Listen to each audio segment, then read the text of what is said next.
always be nice. Always be a kind person because it pays to be nice and kind.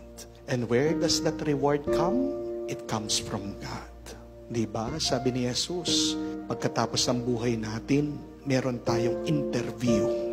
Meron tayong pagsusulit bago tayo makapasok sa langit. Hindi lang niya tatanungin kung tayo'y naniwala. Pero sabi niya, pinakain mo ba mga gutom? Pinainom mo ba ang mga uhaw? Binigyan mo ba ng damit ang mga lubas? Pinapasok mo ba ang mga walang matuluyan? Binisita mo ba ang mga nakakulong? Yan po ang hahanapin ng Panginoon.